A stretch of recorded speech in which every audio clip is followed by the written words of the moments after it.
Indeed, our God is so great that one of the best ways to worship Him is to become good stewards.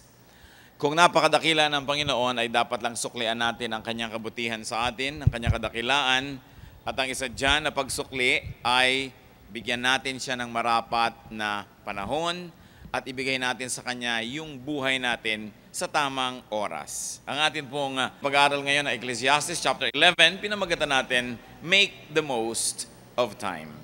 Salamat Panginoon dahil kayo'y Diyos na kumikilo sa aming buhay. Kayo'y Diyos na totoong-totoo. At salamat sapagkat sa maraming panahon na aming buhay, when we reach mountaintops or deep valleys, even in the bright noonday or in the darkness of the night, you are God.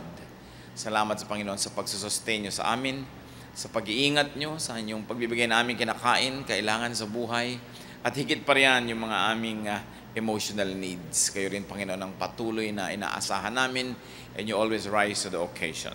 Thank you for giving us people who care for us and people we care for, people who love us and people we love. And we thank you, Lord, for allowing us to be fruitful, that we have employment and we can be employers and we can produce good things. Lahat ng ito, Panginoon, mga different details of worshiping you. Because our life is a life of worship and it should be a life of worship. Sa aming paglapit sa iyo, Panginoon, linisin niyo po kami, patawarin niyo kami sa aming mga kasalanan, mga pagdududa, patawarin niyo kami sa aming mga paglabag sa iyong mga utos, patawarin niyo kami, Panginoon, sa mga bahagi ng buhay namin na hindi kayo nadadakila. Linisin niyo po kami ng dugo ni Jesus na aming Panginoon at tagapagligtas, at punuin niyo kami ng kagalakan niyo, punuin niyo kami ng inyong lakas, ng inyong espiritu. Buksan niyo ang mata namin nang makita namin yung obvious that you are a great God. Buksan niyo ngayon ang aming tainga nang madinig namin ang inyong mensahe. Buksan niyo po ang aming puso na ang inyong salita mag-ugat doon at mamunga sa kapayapaan, sa kabutihan, sa kagandahang loob at sa kabanalan. So may you quiet our hearts, strengthen us, empower us to understand you. Be our preacher. Teach us, Lord. Deliver us, heal us, strengthen us. In the name of your Son, our Lord Jesus, we pray. Ecclesiastes 11, verses 1 to 2. Cast your bread upon the waters, for after many days you will find it again. Give portions to 7, yes, to 8, for you do not know what disaster may come upon the land. Napakagandang payo ng isang napakatalinong tao na si Solomon na sa kanyang old age, nire-review niya yung kanyang buhay sapagkat gagraduate na siya, haharap na siya sa Diyos, at inipon niya ang kanyang mga karunungan na kakaiba ang pagkakaipon dahil siya binigyan ng Diyos ng super talinong isip. At pagkatapos ngayon, towards the end of his earthly life, inipon niya ang kayamanan ng karunungan para pakinabangan ng lahat ng tao, kasama na tayo doon. At ang payo niya tungkol sa panahon, be generous, and someday you will be rewarded. Share what you have with 7 or 8 others, in another way of speaking, because you never know when disaster may strike. So ang isa kanyang matututunan natin sa kanya, be generous. Give to people. Give to as many people as possible. Yung talinghaga na cast your bread upon the waters. Sabi ganun, para kang nagpapakain ng tinapay sa maraming isda sa tubig. Kung gusto nating bigyan ng isa pa uling visual representation yung idea, sabi ganon, kung ano ang inihahagis mo, bumabalik. Kung ano ang ipinapakain mo, papakain din sa'yo. So sabi ganon, tutulungan mo na rin lang ang tao, damihan mo na yung tutulungan. Dahil hindi mo alam. Hindi mo alam kung ano ang darating sa bukas. Future disaster may disable you from giving. So give now. Kung kaya na natin magbigay ngayon and be generous, magbigay na tayo. Hindi tayo sure na bukas meron pa rin tayong kayang ibigay at may kakayanan na magbigay.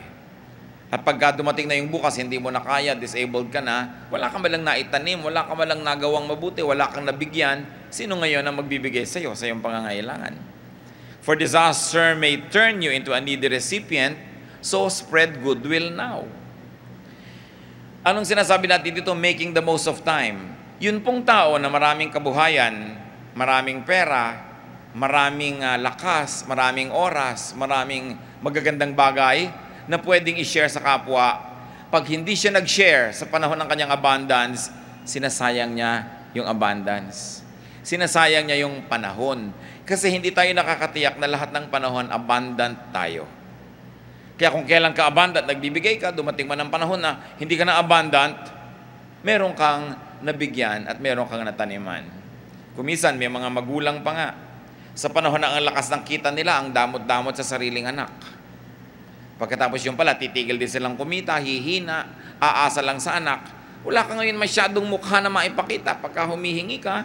O yung mga anak din kumisan, hindi masyadong inspirado magbigay kasi sabi niya, noong araw, ang dami-daming pera niyang si tatay, hindi mo lang tayo binigyan. Pagkatapos ngayon, aasa-asa sa atin. Sayang yung oras. Kaya pag meron kang kayang ibigay mo na. Kung bukas wala ka na, at least nakapagtanim ka sa kapwa. Kung bukas meron ka pa uli, bigay ka pa uli. At kung abutan, nag-graduate ka sa buhay na ito, hindi ka nangailangan kahit kailan, lalo ka namang pasalamat. So sayang. Sayang yung meron ka, hindi ka nagbibigay. It's a waste of chance, of opportunity, and of time. Ecclesiastes 11:3-4. If clouds are full of water, they pour rain upon the earth. Whether a tree falls to the south or to the north, in the place where it falls, there it will lie. Whoever watches the wind will not plant, and whoever looks at the clouds will not reap. So yun daw, rain clouds, laging babagsak. Kaya pag sobrang tagal na ng tag-init, ng tagtuyot, nag-evaporate na lahat yung tubig, naipon na yun somewhere, lalaglag din yun, uulan din yun, kaya huwag ka masyadong matakot, mainip. Mga El Nino. Luma na yan, nung araw marami ng ganyan, wala lang pangalan. Tsaka hindi sinasensationalize masyado ng press, dyaryo. Ngayon sobrang manakot yung mga newscasters at mga news programs. Pero dati na yan. Pero ang tubig dito sa planeta natin, kahit kailan, not one drop was added or subtracted since creation. Paikot-ikot lang siya. Nag-evaporate, condense siya, bigla siyang lalaglag, ulan, paulit-ulit. So pag ang tagal-tagal lang hindi umulan, siyempre, ang kasunod nun, uulan na. Ano pa ba naman ang mangyayari? Sabing ganon, uulan din yan. At ang puno, pagka nakahilig dyan siya bubuwal. What is the writer saying? The trees always stay wherever they fall. That if you worry about the weather don't plant seeds, you won't harvest a crop. Pag sobra ka naging warrior, pag sobra ka naging always playing safe, you will never take risks, and in agriculture, you will not plant, therefore, you will never harvest. Pag sabi mo, huwag na tayong magtanim, baka hindi umulan. Ngayon, hindi ka nagtanim, tapos biglang umulan, wala kang tanim. Wala kang risk. Yung playing it too safe.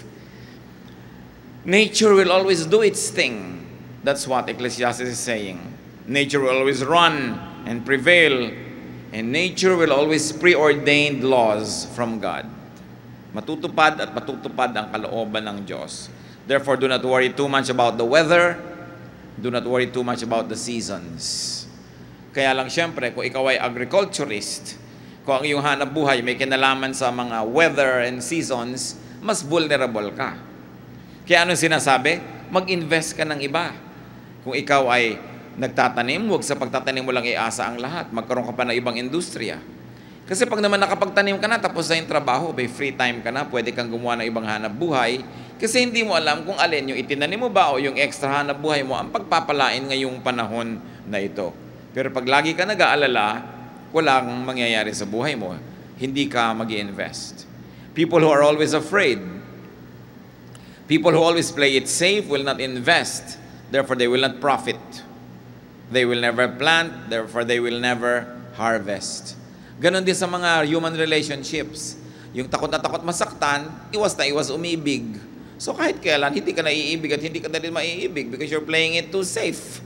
Laging merong konting risk ang buhay. God caused it so that we will always depend on Him, so that we will revere Him and worship Him. Kaya may mga X-factor na hindi mo alam, pero alam natin mga kapatid, alam naman ng Diyos yun. Kahit hindi natin alam niya.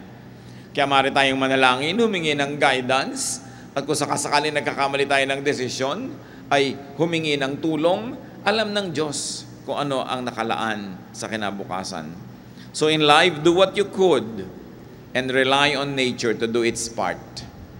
It may take a while before it rains, pero imposible hindi umulan kahit kailan dahil saan pupunta yung tubig. uulan at uulan siyempre.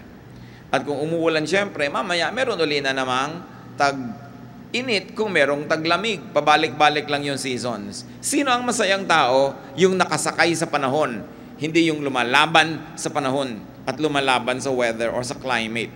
Kaya dapat sumasakay ka para magbenepisyo ka dyan.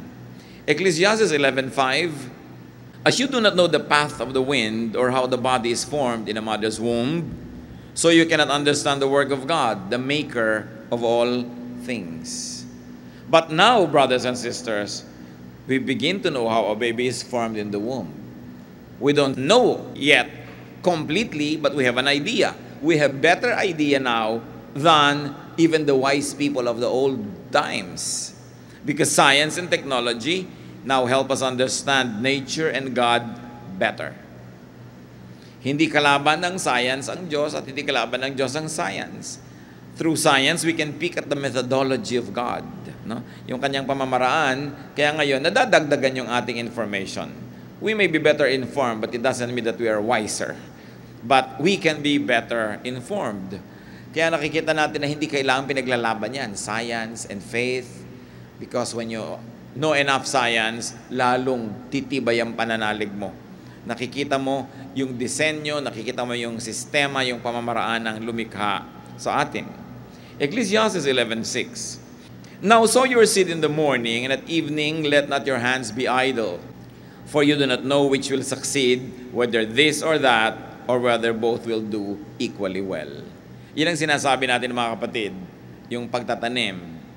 Talaga naman pagka ikaw nagtatanim, ikaw ay into agriculture, into fisheries, yung mga ganyang uri ng mga hanap buhay, masyado kang vulnerable sa panahon. Kaya kuminsan, mas mabilis yumaman yung mga biyahero, yung mga negosyante. Kasi nagtatanim ka, 6 na buwan mong inaalagaan ito, laban sa peste, laban sa ulan, laban sa tubig, laban sa init at tagtagtuyot, laban sa kung ano-ano. Pagkatapos, yung biyahero, binili sa iyo yan ngayon, next week na ibenta na niya. Tapos na, 1 linggo lang na nasa kanya yung risk. Marami na siyang kinita kaysa doon sa magsasaka. Ganon din yung nag-aalaga ng mga hayop. 4, 6 na buwan mong inaalagaan, pero ang yumayaman yung biyahero na naman. Pero hindi natin sinasabi huwag tayo mag-agriculture dahil sino pa ang magtatanim, sino ang mag-aalaga ng mga ganyan. Pero dapat, habang binibigyan ka ng panahon at pagkakataon ng Panginoon, huwag mong iasa doon lahat. Nagtatanim ka, pero kung ikay mananahi, nananahi ka rin. Kung nakakapag-basket weaving ka o nakakapag-negosyo ka, magne-negosyo ka rin. Hindi katulad nung araw, yung mga magsasaka, pagkatanim, wala nang ginawa kundi maghintay na lang ng harvest. Pwede naman ka na maraming gawin sabay-sabay. Kaya ang sabi dito, plant your seeds early in the morning and keep working in the field until dark. In fact, not only that, keep working until the night on other things and other interests because you don't know which might pay off. Sa mga ginagawa mo, ini-investan mo, hindi mo alam kapatid kung alin ang tutubo, kung alin ang magkakaroon ng ganansya, kung alin ang magbo-blossom at magbo-bloom. Kaya dapat marami ka ring ginagawa, hindi lang isa. Keep working and diversify wisely. But don't put all of your eggs in one basket. Tulad nga na isang matandang kasabihan. Katulad, halimbawa, magsasaka ka, inilagay mo na lahat sa magsasaka yung pera mo, hirap mo, pagod mo, tapos biglang bumaha. Paano na?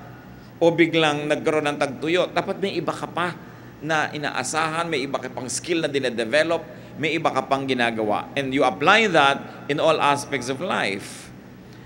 You don't put all of your eggs in one basket. Na kung meron kang kumikitang negosyo, hindi ibig sabihin nun, lahat ng kinikita mo, ibabalik mo uli doon para lumaki pa yung negosyo mo. At yung kinita mo, ilalagay mo uli doon para lumaki ng lumaki. Paano biglang naiba ang ihip ng hangin? Biglang bumagsak yung ganong industriya. Bigla halimbawa hindi na uso yung produkto mo, may iba nang lumabas na mas kaakit-akit o mas mabuti sa mga tao, lahat ng pera mo nilagay mo na doon. Kaya kung minsan yung mga yumayaman na biglang nauubos lahat din kasi dilalagay nila lahat sa isang negosyo lang. Or you put all of your eggs in one basket.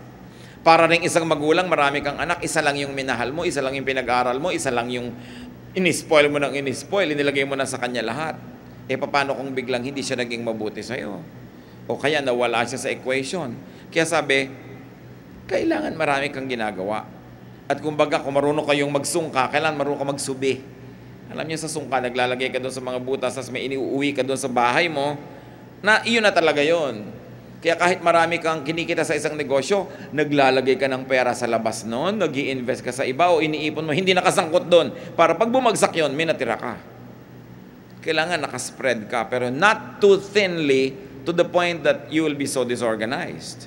It is important to have other places where you store what's important to you. Hindi nasa isang lugar lang. Mga karunungan ni Solomon, iba't ibang topic, iba't ibang direksyon, pero isa lang ang goal, para lalong sumarap, gumanda, gumaan ang buhay natin kung tayo ay makikinig sa Kanya.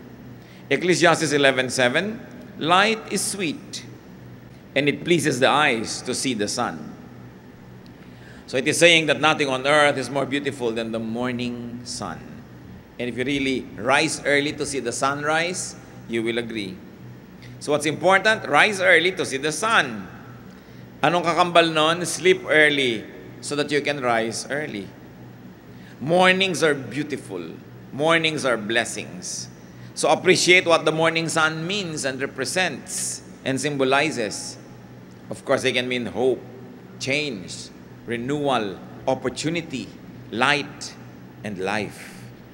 Kaya kung minsan ikay nalulungkot sa gabi, naiinip, natatakot, ninenervyos, meron ka kung minsan mga anxieties, pero lampasan mo lang gabi na yan sa tulong ng Diyos. At kung may taong makakatulong sa'yo o meron kang teknik, lampasan mo lang dahil may darating na umaga. Hindi pwedeng wala. At habang lumalalim ang gabi, lalong lumalapit yung umaga. Hindi pwedeng magtagal yan, darating din. That's why it is important for people to hang on and wait for the morning. And of course, in poetry, that's also a symbol of many things. Kung ano man ang problema mo, just hang in there. Stay believing, keep believing, hold on to God's hands, darating din yung umaga mo. Pag lalo ang tagal-tagal na, di, siyempre, papalapit na yung umaga. Napakahalaga mga kapatid na hindi tayo nagpapadala sa dilim ng gabi, na hindi tayo nagpapadaya sa pananakot ng dilim ng gabi. Dahil ang mahalaga, manatili kang nananalig, manatili kang nananalangin, at manatili ka sa piling ng Diyos to welcome the new morning of your life. Kaya binibigyan ng napakagandang pagpapahalaga ni Solomon yung umaga, at higit dyan, yung kahulugan nito na mas malalim pa sa ating buhay. Ecclesiastes 11:8, however many years a man may live, let him enjoy them all. But let him remember the days of darkness, for they will be many. Everything to come is meaningless. So, ang sinasabi dito ng ating napakatalinong may akda, even if you live to a ripe old age, you should try to enjoy each day. Mahalaga to, tandaan natin yan. Sabi, kahit tumanda ka na at matanda ka na, kailangan nag-e-enjoy ka pa rin. Kabaligtaran ko minsan sa pananaw ng marami na pag matanda ka na, dapat nasa bahay ka na lang, nakahiga ka na lang, hindi ka na aalis, hindi ka na pwede mag-skateboard, hindi ka na pwede mag-party, 90 ka na, hindi ka na pwede mag-boyfriend, kung byuda ka naman, why not? Old age should not prevent enjoyment of life. Yan ang sinasabi ni Solomon. Bakit? Kung gagawin natin yung old age na gano'n, nakakatakot tumanda. Ayaw mong tumanda. Iwas ka ng iwas. Samantalang kung ibang enjoyment ng bata, ibang enjoyment ng young adult, iba yung enjoyment ng senior adult, at iba naman yung enjoyment ng senior adult, every phase, every stage of your life is something to look forward to. Kaya dapat kasama sa planning natin yung pagtanda. Hindi ka lang nagpaplano to survive, na kailangan pag nagkasakit ako, may pambili ako ng salon pass. Kailangan may pambili ako ng gano'n. Hindi lang yon. Kung kakayanin at bibigyan ka ng pagkakataon ng Panginoon na makapagtrabaho, makapag-ipon, maging productive, ang plano mo hindi lang makabili ng gamot pag nagkasakit, kundi to continue to enjoy life hanggang gumraduate ka, tawagin ng Panginoon. Senior people should not be prevented from enjoying life and from enjoying their time. Kaya lagi-lagi, pinuulit ko, inalagaan na kayo ng mga magulang nyo, dapat graduate na sila sa pag-aalaga, hindi apo naman ngayon ang aalagaan. Kailan pa sila lalaya sa pag-aalaga? Kailan pa sila aakyat halimbawa sa Mount Everest? Kung lagi na lang silang nag-aalaga, kailan pa sila mag-i-skiing? Kailan pa sila mag-i-scuba diving? Kailan pa nila malarana sa mga bagay? Kaya mahalaga mga kapatid, ine-extend natin yung ating youth. Meaning your strength, your health, And very importantly, your youthful attitude. Ang totoo naman yun, nobody grows old beyond 18 in the heart. Minsan nananalamin ka, nagmumukha ka lang matanda, pero ang puso mo lagi naman talagang bata yan eh. At habang bata yung puso mo, lagi kang nananalig, dapat marami ka ring gimmick sa buhay. Hindi puro kaseryosan. Kasi paano ka mag-enjoy kung hindi ka naman lang umaalis, ang tahitahimik mo? But of course, it takes money to be able to do some things. Kaya later on, Solomon also will say that money is the answer for everything. Na napakahalaga nun. Hindi para magmukhang pera tayo, kundi para tayo maging masipag, gumawa ng maraming pera na ipinapamigay, itinutulong at ine-enjoy sa buhay. Remember that life is a gift of God to be enjoyed. It is not a problem to be solved. It is not a phase that you just go through and say, well, I meet my God when my body dies. No. Bakit tayo ini-assign ng Diyos dito sa mundo? Meron tayong dapat gawin bago tayo mag-report sa Kanya. Isa doon, ang mga ipinapagawa niya sa atin ng mga tasks and missions na madali namang malaman kung titingnan mo kung ano yung talent mo na binigay sa'yo ng Diyos, ano yung hilig mo, ano yung galing mo. Ibig sabihin, yun ang papel na gusto ng Diyos sa papelin mo sa buhay. So that you'll become fruitful, you will abound in good works, in goodness, in holiness, you will be a blessing to people, and then you return to God and report on your accomplishment. And what is that accomplishment? That you lived according to God's purpose and design. That you accomplish the mission given to you. And one of the missions given by God to us is to enjoy life. Marami kasi mga religious teaching, puro ginaglamorize ay suffering. Well, meron talagang suffering ang buhay. If you suffer for having to do right instead of enjoying doing wrong, then suffer for doing right. Pero hindi lang suffering ang life, marami siyang enjoyment. At hindi lang enjoyment ang life, marami din siyang duties. Dapat balance. So sabi na niya yung Solomon, well, mag-enjoy ka because there will be many days of loneliness. So pag dumadating ang enjoyments mo, I will enjoy. This is an enjoyable day. Ito yung sinabi ng Panginoon na marami ito, dapat enjoyin. Ngayon, may dumadating na loneliness, sabihin mo, well, sinabi din naman ng Panginoon, may darating. Haharapin ko ito ng buong tatag, titibayan ko ang aking loob, tatatagan ko ang aking pananalig, lalampasan ko ito sa tulong ng Diyos dahil hindi rin naman ito pwede magtagal dahil ang cycles, ang seasons, paikot-ikot talaga.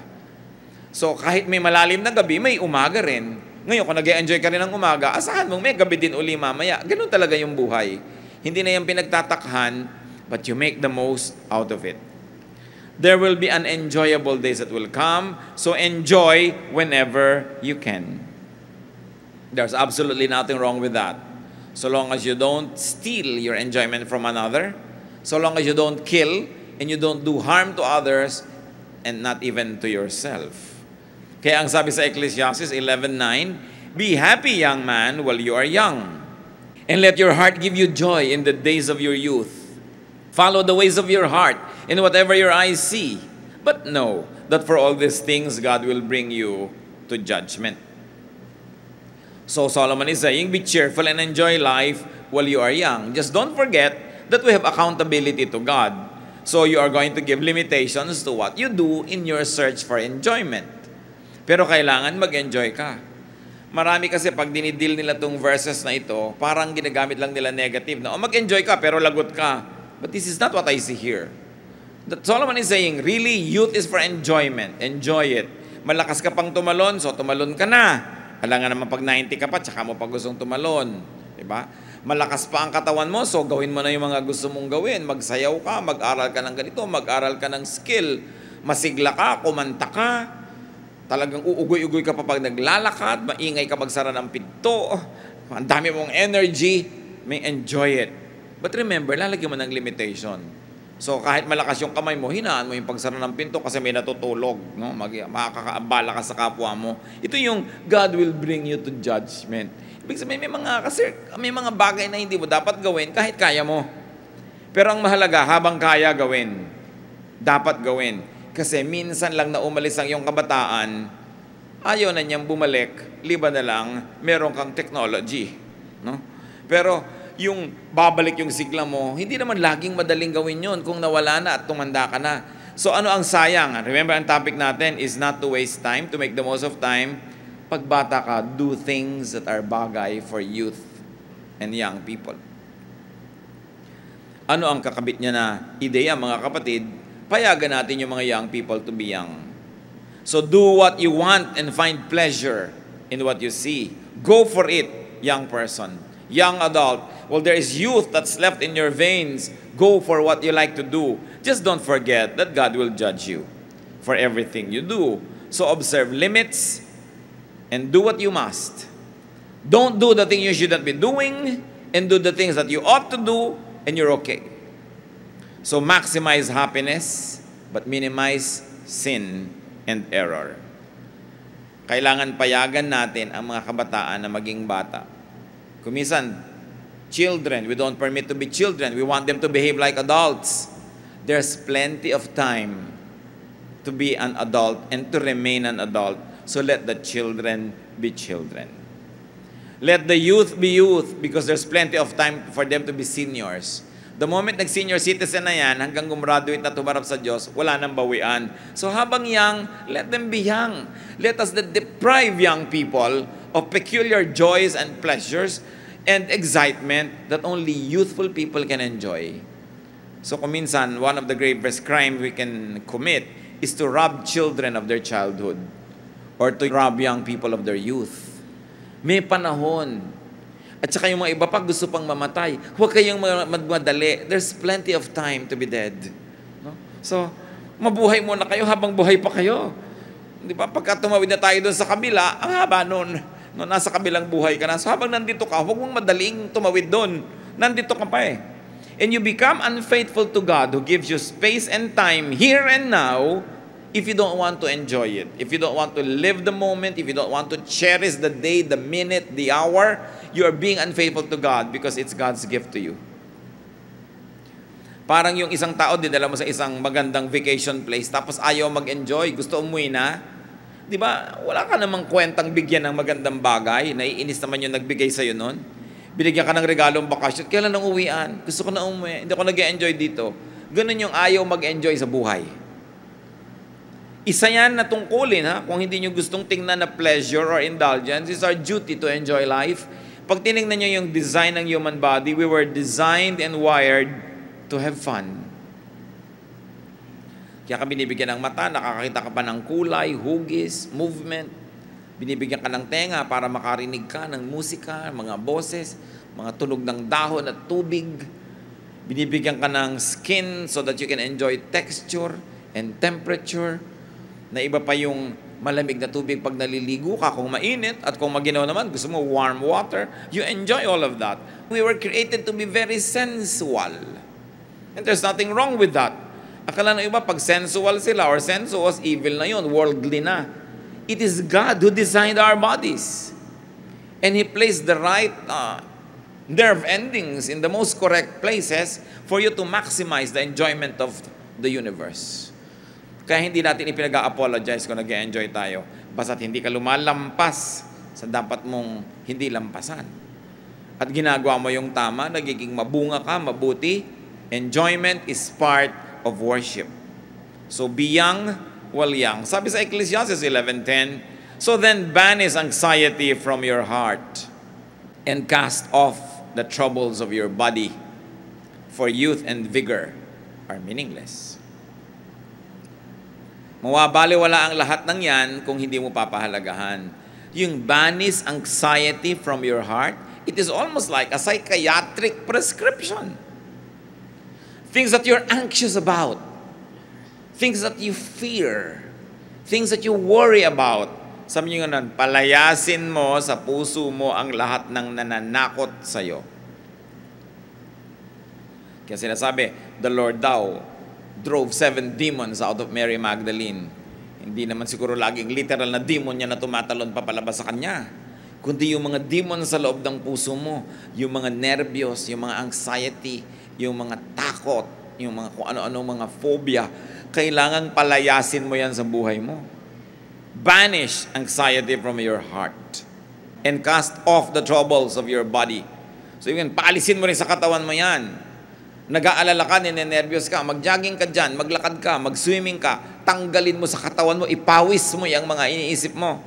Kuminsan, kulang ka lang sa pagpawis, kaya marami kang iniisip. No? Mag-exercise ka. O kaya baka sobrang kinakain mo o kulang, kumain ka kung undernourished ka. Kung minsan gutom lang yan. Nakikita nyo, emotional and physical ang dinadrive dito ni Solomon. Sabi, para mag-enjoy ka sa buhay, banish anxiety from your heart. Brothers and sisters, what are your anxieties? Yung iba, natatakot talaga tumanda, literally. Kasi baka humina, baka magkasakit, baka walang pera, etc. Anxiety yan, sabi, paalisin mo yan. Ang lahat ng bagay na tumatakot sa iyo, nagpapahirap sa iyong loob, nagpapahina ng iyong pananalig, nagpapanerbyo sa iyo, ang nagbibigay sa iyo nun, kapatid, feeling, damdamin. You feel this way, therefore you become afraid, therefore you become anxious, therefore you become like that. But, where does feeling come from? Feeling comes from thinking. Pag iniisip mo, naku, ang asawa ko yata nagtataksil, bigla ka na ngayong nenervyusin. Iinit na ngayon yung tenga mo dito. No? Lalaki na yung ulo mo. Magagalit ka na, bibilis ang pintig ng puso mo. Magkakaroon ka ng anxiety, magkakaroon ka ng mga panic attacks because of your feeling, which was actually given to you by your thought. Pero pag inisip mo sa thought mo, naku, yung asawa ko naghahanap buhay ngayon para uwian ako, siguro mamaya ng ganito. Gumaganda yung feeling mo. Paano mo yun? How do you banish anxiety from your heart? Control your thoughts. Obserbahan nyo kung anong iniisip nyo ang nagiging bunga, pag-aalala, takot, hirap ng loob. Tigilan yung isipin yon. Kailangan pa bang i-memorize yan? Pagka ang iniisip mo, ganito, natatakot ka, naku, may multo yata. Matatakot ka, di isipin mo, may anghel. Maiiba ang iyong pag-iisip. Kaya sabi ni Paul, be changed by the renewing of your mind. It's all in the mind. Pagka ikaw ay lalo yung mga nervyosa, ikaw kasi nag-iisip eh. May kumaluskus lang, meron yatang mamamatay tao sa kabilang kwarto. Malapot na ngayon, natatakot ka na, pero wala naman pala. Kasi inisip mo. Ngayon, kung meron, baka nga meron, dapat alam mo, no? Pero madalas imagination mo. So lalagyan mo ng division, mga kapatid, yung imahinasyon at yung realidad. Pero tatandaan nyo, sa isip, walang division yan. Pag inisip mo, sa loob ng isip mo, yun na ang reality. That's why you can create your reality. Pag gumagawa ka ng realidad mong maganda sa loob ng iyong isip, gumaganda. Pag pinapapangit mo, pumapangit. Ngayon, obserbahan nyo mga kapatid dyan. Napakahalaga to kasi maraming tao itong pinaproblema.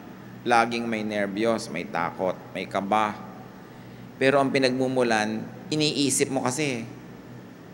Kaya pag nagsisimula ka ng mag-isip ng mga bagay na mga ganon, palitan mong iniisip mo. Sabi sa Bible, whatever is true, whatever is beautiful, whatever is lovely, think about these things. Isipin mo yung mabuti. Pwede ka naman mag-isip ng pangit, pero pwede ka naman mag-isip ng mabuti. Change topic, change thoughts. Because as you think, you feel. As you feel, you become. So hindi mo dapat sisihin ang iba dyan. Nasa loob ng isip, discipline. So pag mag-uisip ka na naman ng kung ano-ano, magbasa ka. O kaya maligo ka ng malamig na tubig. Sabi ng mga therapist, napakalakas magpaalis ng anxiety ang maligo ng malamig. Yung iba pa ngang sobrang anxious mga kapatid, at saka yung mga drug dependents na nire-rehabilitate ng sarili nating mga rehabilitation programs, experience natin ito, inilulubog sa drum ng malamig na tubig na madaling araw. Ang laking therapy. Papatunayan sa inyo ni Pastor Gami na nag-develop ng system na yan. So kung minsan, paligo lang pala yan. Yung sinasabi lang, init lang yan, ipaligo mo, natatanggal talaga. So pagka meron kang alalahanin, may problema ka, may iniisip ka, palitan mo yung paligid. Palitan mo yung tugtog. Ang tugtog mo pa, tuwing lulubog ang araw. Bakit naman yan? Palitan mo ng sunrise, no? Yung kinakanta mo. Palitan mo yung palabas sa TV, natatakot ka sa mga global warming, kung ano, yung pinapanood mo lagi. No? Palitan mo. You create your reality. Kung hindi ka masaya sa nagiging bunga nun, may kausap ka, tuwing kausap mo siya, nasisiraan ka ng loob, lumulungkot ka, palitan mo ang kausap. Diba? Kung hindi siya magpapalit ng topic, saka na tayo mag-usap. Pag nakakausap kita, lumulungkot ako eh. Diba? Meron naman talaga mga tao, dumadating pala sabi ng mata. Siguro ako, mahirap ito. Lungkot na naman ang dala nito sa akin. So, yung ipapaligid mo, kung kayo alumpihit, hindi kayo makatulog, di mo kayo matulog, bumangon kayo. Kung may garden kayo, maglakad kayo sa garden. Kung wala kayong garden, maglakad kayo sa kalsada. Gumawa kayo basta ng paraan. Diba? Change the environment, change what you see, change what you hear. Magpalit kayo ng mga kulay ng inyong kortina. Pasayahin nyo inyong sarili, maiiba yan. Kasi ang timpla man sa kaldero, maglagay ka ng ibang timpla na iba yung lasa, di ba? So kung hindi kayo masaya sa timpla ng buhay nyo, ibahin nyo yung mga ingredients. Banish anxiety from your heart. Cast off the troubles of your body. Nakukuha yan sa pagpapawis, sa exercise, sa paggising ng tama. Sabi nila, pag natutulog ka ng less than 6 hours lagi, lugi ka, masama.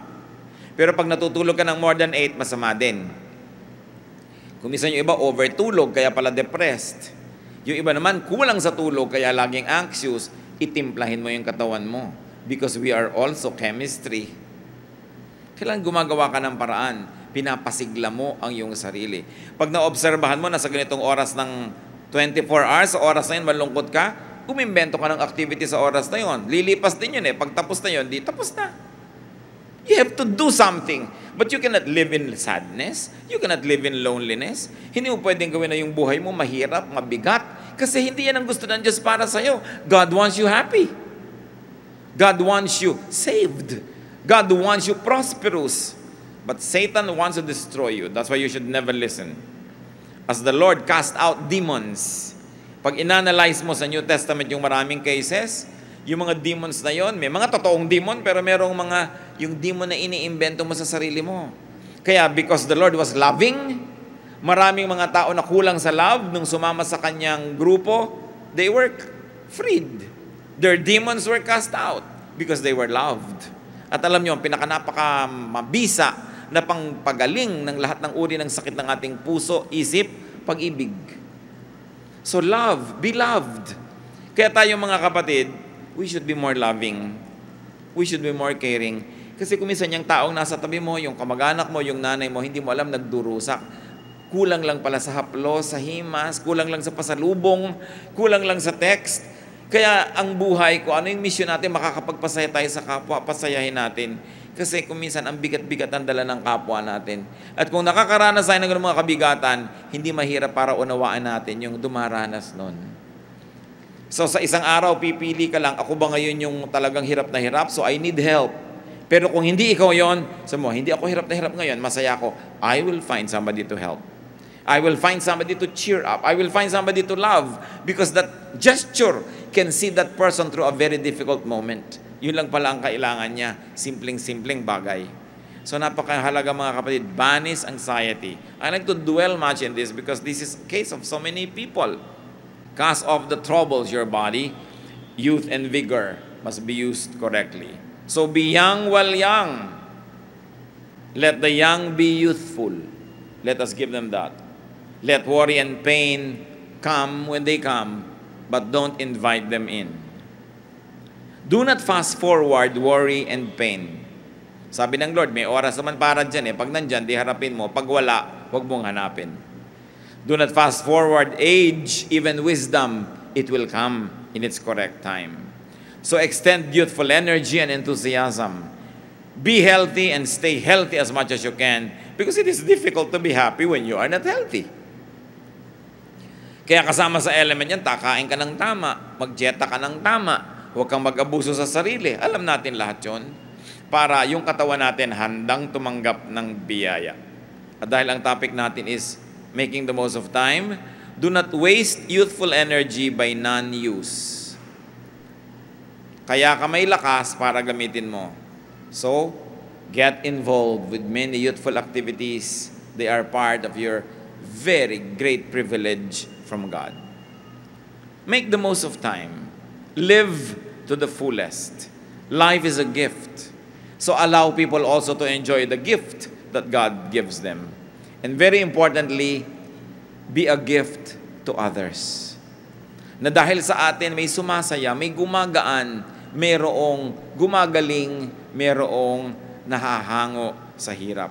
And then when God finally calls you home, report with gladness, report with thanksgiving, and bring your fruits at the feet of God and glorify Him. Remember, every day of life is meant to be a blessing. Position yourself correctly so you can be blessed and you can be an agent of blessing to other people. Salamat, Panginoon, dahil kayo Diyos sa maibigin. Teach us to banish anxiety from our hearts. Teach us to cast off troubles from our bodies. Ituro mo sa aming disiplinahin na aming pag-iisip. Huwag kaming masyadong magsentimiento, magdamdam, magkimkim ng mga sama ng loob at mga hinanakit, ng mga galit at pagkapuot na nagpapahirap sa amin. Turuan mo kaming harapin ng mga problema namin. Kasama kayo, kaya naming harapin ang lahat. Ituro mo sa amin, Panginoon, at tamasahin ang lahat at lasapin ang sarap ng buhay. At kung dumadating yung hirap, harapin din namin ito because both of this you allow to happen in our lives. Therefore, you have a purpose. Gabi at araw galing sa inyo, lamig at init galing sa inyo. Tanggapin namin ang pinapayagan yung dumating sa aming buhay. Manalig kami ng ganap sa inyo. Magpakabanal kami sa harap ng lahat ng uri ng pagsubok at maging mapagpasalamat kami sa mga pagpapala. Ituro mo sa amin, Panginoon, kung paano palalong ang buhay pagagaanin. I like to pray for people na meron kayo laging nagiging alalahanin. Minsan, ninenervyos, kuminsan natatakot, kuminsan nahihirapan ng loob, may mga pangamba, nababagabag, nababalisa. Hihingi tayo sa Panginoon ng kapayapaan, hihingi tayo ng pagpapagaling, matapos nating pag-isipan kung anong participation natin, bakit ba dumarating yan. Nais kong humingi ngayon ng awa at nakapangyarihan sa Diyos para sa lahat ng mga madalas ay naguguluhan, kulang yung peace of mind, o kaya nalulungkot, naiinip, feeling isolated or alone, challenged. Our Lord is a physician of the body, of the spirit, of the mind. Alam niya ang lahat ng ating iniisip. Sabi sa Biblia, bago mo pa man isipin, alam na ng Diyos. Alam niya ang mga gumugulo sa atin. Subalit hindi niya tayo pinanghihimasukan dahil binigyan niya tayo ng free will. So if your free will is the reason why thoughts cross your mind and why thoughts linger in your minds and why thoughts affect your emotion, then you've got to bring your thoughts and your thought patterns to Jesus. Ama naming Diyos sa langit, sa pamamagitan ng iyong anak na si Jesus, aming tagapagligtas, aming Panginoon, masdan mo yung mga anak, dala-dala, mga bagabag, alalahanin, mga problema, kinakatakutan, pangamba. Lord, these things have no right to disturb us because of the wounds and the blood of Jesus.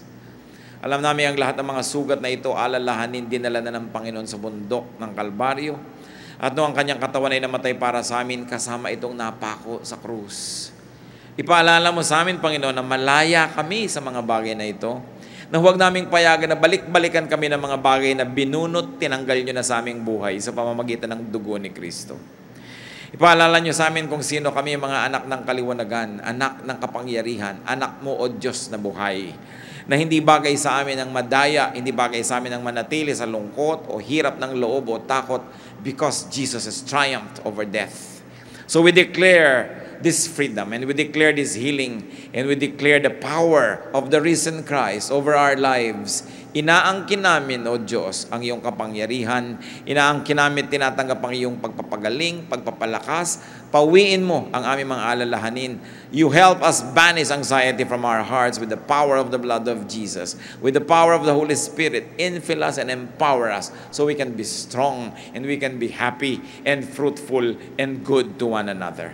Nawa, Panginoon, sa pagtayo ng iyong mga anak, igawad mo ang iyong mayamang bendisyon, hawakan mo ang aming puso, ang aming katawan, ang aming isip, ang aming ulo, at basbasan niyo po kami. Tumatanggap kami ngayon na iyong pagpapala, O Diyos, na nanalig kaming narito kayo ngayon, nagpapagaling ng aming mga emosyon, nagpapagaling ng aming isip, nagpapatalino sa amin, suwalit lalong nagdadagdag ng aming pananalig sa iyo. Palitan mo ang mga bagabag, palitan mo ang mga pagkakaba, ang mga pag-iisip ng kapayapaan. Pag ang mga anak mong ito hihiga para matulog, bigyan mo, Panginoon, ng himbing sa pagtulog. Kung kakain ay bigyan mo ng gana para kumain. Kung nagtatrabaho, bigyan mo ng lakas and concentration so we can be fruitful. At kung kami man ay malayo sa mga mahal namin sa buhay, kayo, Panginoon, you transcend space and time. And through you, we can embrace loved ones who are far away because you embrace us both. Niyayakap mo kami, hinahawakan mo yung kamay at niyayakap mo rin ang mga mahal namin sa buhay na malayo. Kaya kung kami pare-parehong nasa iyo, na pag-iisa kami sa Espiritu. Natatawid namin ang mga dagat, natatawid namin ang mga bundok, na pag-iisa kami dahil isa kami sa iyo. O Diyos, nasa lilim kami ng iisang bubong ng iyong langit at lahat kami na pag-iisa ng iyong pag-ibig. Turuan mo kaming maalala yon. Turuan mo ang iyong mga anak na laging maalala kung sino kayo, na sa lalim man ng gabi o sa madaling araw o sa tanghaling tapat o sa hapon, nandun kayo, Diyos ng lahat ng panahon. Ituro mo sa amin, Lord, to be watchful that our thoughts will not deceive us, that we will watch what we think of, and we will surrender every thought captive to the name of your Son, Jesus, and that you will declare freedom to your people, and you declare healing, and you declare empowerment and joy and peace to your people. People of the Lord, receive from God what you're asking from Him. Makipag-usap kayo sa Panginoon at hingin nyo ang gusto nyong hingin sa Kanya. Ipinangako niya, siya ay tumutugon sa panalangin, siya ay nakikinig sa ating mga dalangin, at nais niya tayo magkaroon ng kapayapaan. Jesus came so that we might have life and have it abundantly. Give your life to Jesus and accept that power right now so that the power of God may rest in you and you will be empowered. Patuloy tayong magbulay-bulay sa kahalagahan ng ating panalangin. Pagbulay-bulayan natin ang pag-iisip natin kung alin doon ang mga dapat iwaksi, paraan ng pag-iisip, mga pagdududa, ibigay natin lahat sa Panginoon. In silence, let's stay in the presence of the Lord. And may the power of the Holy Spirit fill your hearts and your minds and your bodies so that all the promises of God in the Bible might be true in the life of each one present, believing in the salvation of the Lord Jesus. Be with the Lord and be blessed.